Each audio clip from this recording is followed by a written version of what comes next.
Hacemos un pequeño paréntesis en ese repaso, le damos la bienvenida al diputado Nicolás del Caño que está con nosotros. Hola Nicolás, ¿cómo estás? ¿Qué tal? ¿Cómo están ustedes? Bien, ¿estás formando parte de las protestas que se están llevando adelante afuera del Congreso? ¿Los reclamos? Estamos acompañando la movilización, vengo de Plaza de Mayo, sí, que está realizando la unidad piquetera, ¿no? En reclamo, por supuesto, por el aumento de los potenciar trabajos. Recordarán ustedes que son 22.000 pesos que reciben cada una de las personas que en realidad es un complemento para muchas changas, para empleos informales, que millones de trabajadoras y trabajadores tienen esas condiciones de precariedad en la Argentina. Y bueno, este reclamo ya no es nuevo, por supuesto también en relación a la falta de comida suficiente para los comedores, para los merenderos, perdón. Y justamente, bueno, esto se da en el marco de los nuevos anuncios que ha hecho la ministra, donde reafirma todo el plan del Fondo Monetario, ¿no? Sí, yo te quiero preguntar, abrochando tu doble condición de diputado y de referente de los movimientos sociales, que nos puedas explicar, porque hay mucha estigma, mucho desconocimiento y me parece mucha falsa noticia que circula alrededor de esto. ¿Cómo funcionan? Mirá, nosotros, los movimientos sociales en realidad se organizan en los barrios, se organizan trabajadores y trabajadoras de distintos lugares y de esa manera, bueno, van definiendo las distintas acciones que llevan adelante, ¿no? Y obviamente tienen, como te digo, una tarea enorme en relación a lo que hace a los comedores, merenderos, y bueno, después me parece que si nos remontamos, digamos, históricamente, tiene que ver con todo el proceso que surgió a partir del 2001, inclusive previamente, ¿no? Los movimientos de desocupados en la Argentina tuvieron un gran protagonismo desde Cutralcó, Tartagal, ¿no? Entonces me parece que hay una estigmatización en relación Totalmente a que quienes reciben un plan potenciar trabajo o algún otro tipo, digamos, de plan de asistencia estatal. ¿Cuántas variantes hay de planes? O sea, hoy por hoy, las personas que necesitan una asistencia del Estado, ¿qué Bueno, ¿qué tenés pueden la tarjeta tener? Tenés el potenciar, tenés distintos planes que hay en... La asignación universal por hijo. Asignación universal por hijo. Pero digo, eso es falso que se viva de los planes, como dicen. O sea, la mayoría de la gente recibe esta asistencia de emergencia. En realidad esto debería ser algo de emergencia, ¿no? Recibe Aparte me estás diciendo que el dinero en promedio son 20.000 pesos. Claro, entonces... 17.000, 20.000 pesos. Claro, entonces digamos, la mayoría son laburantes que hacen changas, que están, o compañeros desocupados, digamos, que harán alguna changa, que hay empleados, o sea, trabajadores informales. Claro, los trabajadores populares. Ver, claro, vos tenés changas o trabajos con los que si vendés ganás 30.000, 40.000 pesos. Si vendés sándwiches de milanesa en la calle, listo, vendés una cantidad de sándwiches de milanesa, claro. y a lo que voy tenés un ingreso, es decir, vos tenés una changa, tenés un ingreso, pero obviamente con eso lo que haces es subsistir, necesitas de otra cosa más que serán unos 20.000 pesos más. Y esa persona que, por ejemplo, se anota o se inscribe en un movimiento o en el Ministerio de Desarrollo Social, eso no sé, ahora explícame bien cómo es, y finalmente le dan un plan potenciar trabajo. ¿Tiene que a su vez dar una contraprestación para cobrar ese dinero? Claro, hay en muchos casos cooperativas también, ¿no? De trabajadores que trabajan obviamente en distintos emprendimientos y cobran los potenciar trabajo, ¿no? Sí. Entonces, me parece que lo que hay que tener en cuenta es que hay una estigmatización, como te decía, ¿no? Porque son organizaciones de laburantes que llevan adelante estos planes de lucha para conseguir el reclamo de fondo es el trabajo genuino, ¿no? O sea, a ver, nosotros, esto es la parte, digamos, al menos de mi partido, el PTS, que venimos planteando hace tiempo como salida de fondo la necesidad de reducir la jornada laboral a 6 horas y repartir las horas de trabajo, ¿no? Para repartir las horas de trabajo entre ocupados y desocupados, y de esa manera, aplicándolo para empezar en las grandes empresas, vos podrías generar 1 millón de puestos de trabajo, ¿no? Entonces, bajando la jornada a 6 horas. A 6 horas, por ejemplo, hay trabajadores del neumático que en este momento llevan ya semanas de lucha con muchos días de paro, mucha movilización que han llevado adelante de trabajadores de las empresas de neumático frente a patronales que vienen ganando fortunas. ellos ¿qué dicen? Queremos que nos paguen al 200% las horas de fin de semana. Y no tienen ni día del padre, no tienen domingo, no tienen sábado, no tienen nada. O sea, trabajan de lunes a lunes y cobran, tienen que hacer los fines de semana porque no alcanzan a fin de mes. Entonces, si vos reducís la jornada de trabajo y repartís las horas que estos trabajadores hacen dejando la vida en la fábrica, sin poder estar con su familia, etcétera, y con aquellos compañeros y compañeras desocupados o trabajadores informales, se podrían crear 1 millón de puestos de trabajo con un salario que cubra la canasta familiar. Digo, porque hoy el problema, uno de los problemas principales, sabemos que es la inflación, que golpea durísimo y que los salarios están por el piso, ¿no? Fueron los 4 años del gobierno de Macri y en estos 2 años y medio, obviamente, el salario no solo no se recuperó, sino que perdió. ¿No? En la gran mayoría de los trabajadores y trabajadoras. ¿Y cómo es, perdón, hago 2 preguntas más sobre esto y perdón, porque quiero seguir un hilo. ¿Y cómo es el tema de lo que ya se, digamos, es un reconocimiento por parte de los movimientos sociales que se quedan con o piden una colaboración a los que forman parte de esos movimientos sociales, de este famoso 2%? ¿Cómo es eso? Mirá, eso lo han explicado los dirigentes de los movimientos sociales, digamos, ¿no? Bueno, pero vos lo conocés nosotros, digamos, nosotros apoyamos la lucha de los movimientos sociales y respetamos su forma de organización, ¿no? Obviamente nosotros creemos que tiene que haber un aporte voluntario en el caso de que haya una organización de trabajadores. Habitualmente nosotros rechazamos, por ejemplo, que el aporte sindical sea compulsivo, ¿no? Y en los lugares donde hemos tenido protagonismo en los sindicatos, hemos impulsado, como es tradición en el clasismo, que sea a través, digamos, de los trabajadores voluntariamente haciendo su aporte, ¿no? Y me parece que esa debe ser la manera, ¿no? La manera en el caso que los trabajadores definan, es decir, bueno, cómo vamos a solventar nuestras propias actividades y demás, o los propios comedores. Yo te digo lo que he escuchado de los distintos dirigentes y han informado o comentado esta forma de organización, ¿no? ¿Y qué debiera hacer ahí para vos, según vos, el Ministerio de Desarrollo Social con este escenario en el que nos encontramos? Que es la cantidad de personas que hoy por hoy no tienen cubiertas sus necesidades básicas, su salario perdió mucho poder adquisitivo si es que están asalariados. Nos dice el presidente que hay 1.200.000 personas que recuperaron su trabajo, pero también sabemos por mediciones privadas que hay un montón de personas que lo perdieron. Sí, en realidad no se trata del Ministerio de Desarrollo en sí, sino de que el gobierno tiene un programa económico que está subordinado a los intereses de los grandes grupos económicos y a las metas del Fondo Monetario Internacional. Entonces, en ese marco, digo, nosotros apoyamos todo el planteo de, por ejemplo, un subsidio alimentario de emergencia, como dicen algunas organizaciones, le llaman salario universal. Creo que es un subsidio de emergencia, ¿no? O lo que son los potenciar, es decir, eso desde ya apoyamos todo lo que en lo inmediato se necesita para paliar una situación gravísima de aquellos que no tienen nada o a los que no les alcanza. Ahora, la salida de fondo, como te decía, es ir por la reducción de la jornada de trabajo y el reparto de las horas de trabajo entre ocupados y desocupados. Digo, creo que hacia ahí tenemos que ir, y el problema principal es que tiene que haber medidas de la clase trabajadora. Los sindicatos vienen apoyando al gobierno, digamos, no mueven un dedo por ningún reclamo, ¿no? Ahora están diciendo que harían alguna marcha. Ayer nos dijeron de Hugo Yasky, dijo que no. Bueno, ya algunos dicen que no, así que imagínate, ¿no?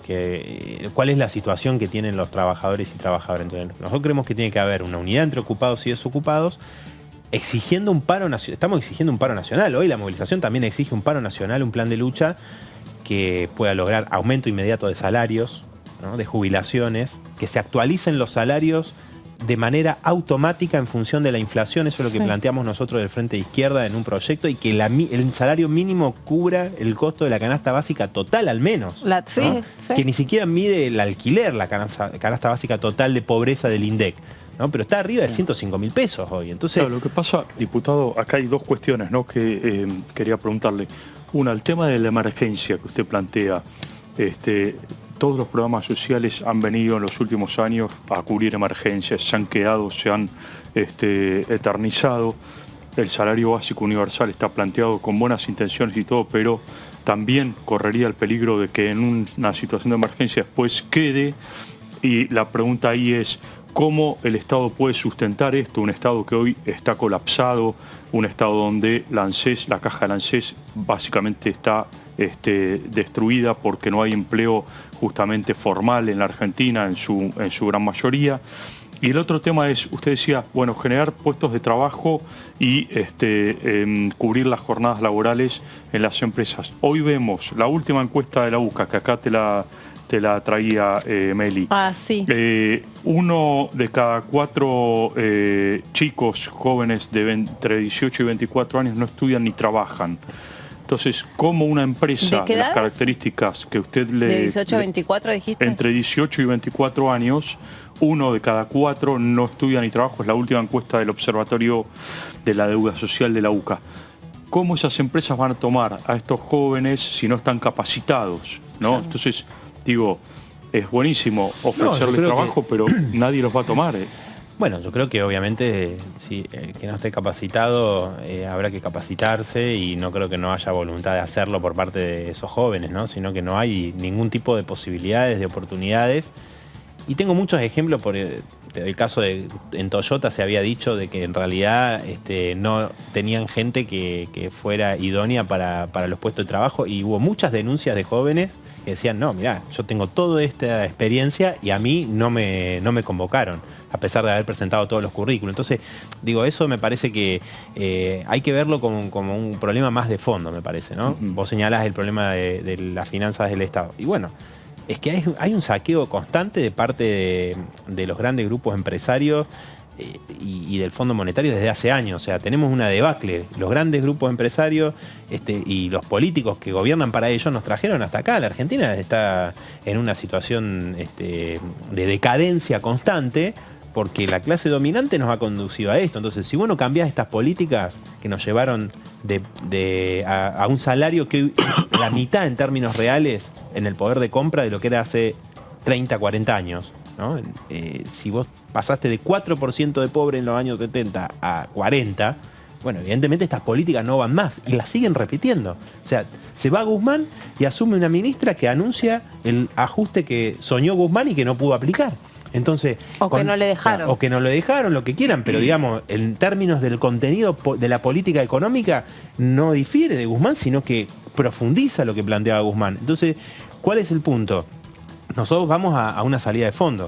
Necesitas que los recursos que se llevan en pagos de deuda, en fuga de capitales, los importadores que hacen maniobras para estoquearse, entonces acceden a un dólar barato, bueno, múltiples maniobras, eso con el monopolio estatal del comercio exterior, ¿no? y una banca estatal única, nacionalizando el sistema bancario, puedes evitar todo ese tipo de maniobras y que todos esos recursos estén, porque entonces, si ustedes recordarán, nosotros le consultamos al ministro Guzmán cuando vino a presentar el presupuesto, qué había pasado con los 15.000 millones de dólares de superávit, ¿no? Porque él decía, y ahora se repite, dice, bueno, la Argentina crece y exportamos.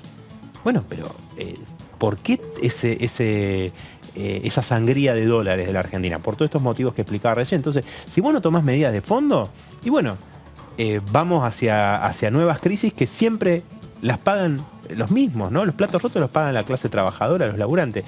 Y entonces reorganizar toda la economía en función de los intereses sociales es la tarea, y para eso necesitamos la movilización del pueblo, la organización desde abajo. O sea que ustedes, por ejemplo, digamos, los que conforman tu espacio político, y de alguna manera también todo el conglomerado de actores sociales que se sienten identificados con sus proclamas, no sienten ningún tipo de expectativa o esperanza con el recambio de figura del gabinete económico. De ninguna manera, de ninguna manera. Piensan que es más de lo mismo. Creo que reafirma ese camino, y como te decía recién, busca profundizarlo, ¿no? Busca profundizarlo porque su premisa es garantizar achicar el déficit fiscal, digamos, ¿no? O sea, me parece que ese credo fiscalista que anuncia la ministra y no tiene nada que ver con la necesidad del pueblo trabajador, ¿no? Entonces, la expectativa que podían tener muchos es decir, bueno, nos va a dejar de azotar la inflación día a día.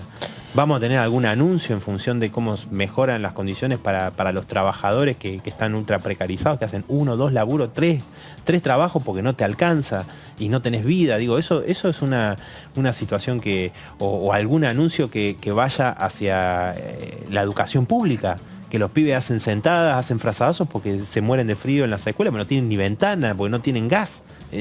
No, estamos discutiendo cómo le pagamos al fondo, digamos.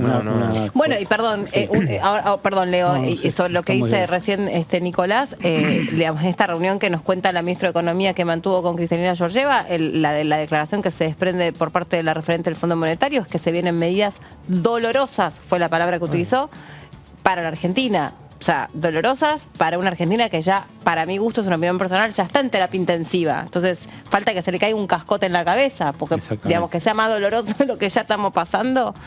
Así es. No, y en ese sentido decía también este proyecto de moratoria provisional que vino del Senado, que empezó a tratarse informalmente acá, también un poco en el mismo sentido, porque es de un sector del gobierno que no está justamente en la misma sintonía que la ministra de Economía. Bueno, por eso nosotros tenemos un proyecto planteado también en relación a la moratoria, porque ahora se termina y si esto no se resuelve, aunque sabemos que es un parche, pero si no se resuelve, es un aumento de la edad jubilatoria de las mujeres de 60 a 65 años, que es cuando pueden recibir la PUAM. ¿No? Entonces, obviamente nosotros vamos a pelear para que exista una moratoria en forma inmediata, porque ahora vence, ¿no? El 23 de julio. Y me parece que vos señalás recién esto de un sector del gobierno, ¿no? El sector de Cristina Kirchner. Ahora, Cristina Kirchner mantiene un silencio que en realidad es un aval. Un aval a las políticas de Batakis. Sí. Bueno, de hecho hubo una reunión en Olivos con el presidente, con Massa. Ahí tenés agua. No, sí, perdón. Aprovecha que tenés. Sí, hubo un llamado telefónico de Cristina Kirchner a Batakis, donde apoyó las medidas anunciadas. Ahora, yo la pregunta que me gustaría hacerle, diputados, ustedes dicen, no le paguemos al fondo, no paguemos la deuda, perfecto. Ahora, eso implica automáticamente el día posterior a ese anuncio, supuestamente que ustedes plantean, es todas las empresas automotrices que ustedes dicen se van del país. Los inversores extranjeros de cualquier otro rubro se van del país. ¿Qué le dicen ustedes a los trabajadores que quedan desempleados en la calle por esas empresas que se van del país por el default automático que implica esta decisión? No, a ver, las fábricas no se la pueden llevar, así que las empresas habrá que ponerlas a producir bajo gestión de los trabajadores y trabajadoras, como se ha visto en la Argentina en el post-2001. Y el mundo les va a comprar. Mira, yo creo que ¿por qué te dejarían de comprar lo que necesitan otros países? Digamos, me parece que no. Obviamente habrá una situación dificultosa porque los sectores dominantes no le va a gustar. Si hay un pueblo en América Latina, bueno, pongamos Argentina, que decide una acción de soberanía, como decir, no vamos a seguir sometidos a este mecanismo de dominación constante como es el del Fondo Monetario y el endeudamiento. Te prestan para pedirte más ajuste y poder dominar absolutamente toda la economía de tu país y aumentar la pobreza. Eso es lo que pasó en Argentina estos 40 años, dominados por el fondo. No, entonces, está claro, lo que pasa, yo lo que veo es que es una utopía romper con el mundo. Utopía, a ver, utopía es decir que se va a mejorar algo con este tipo de políticas, digamos. Eso es lo que ya se mostró, o que se puede humanizar el capitalismo, como te dicen desde el kirchnerismo. Es decir, no se puede humanizar este sistema social, ¿no? Ya en este año se va a haber 200 millones de personas más que van a caer en la pobreza, que van a ser pobres, según una ONG, en este año nada más, 200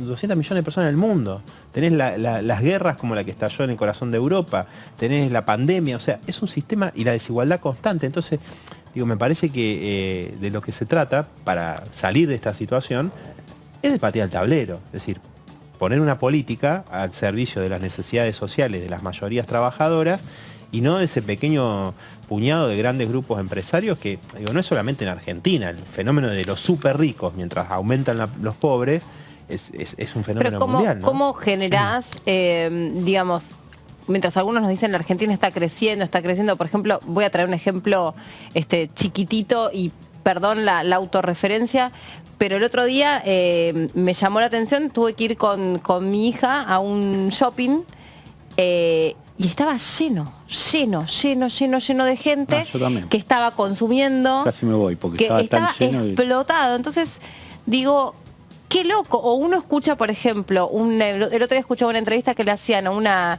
emprendedora de indumentaria. Se ve que estas chicas que en pandemia, digo chicas, porque chicas o chicos, no importa, empezaron a comprar ropa y la venden por internet.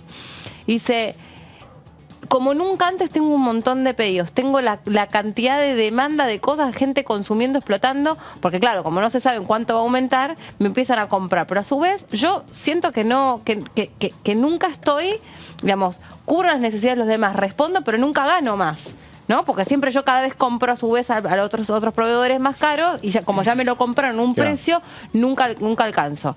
Ayer también voy a una perfumería o farmacia, no había un solo precio puesto. O sea, entonces vos decís, es como tan grave la situación que se está viviendo. Un montón de uruguayos, un montón de chilenos comprando. No sé si lo has visto, pero me impresionó muchísimo.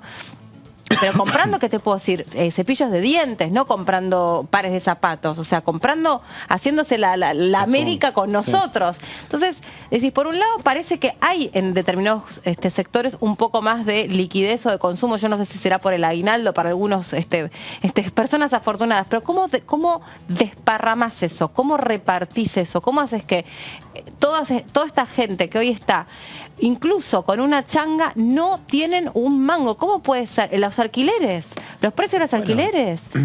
Por eso o nosotros mismos los periodistas.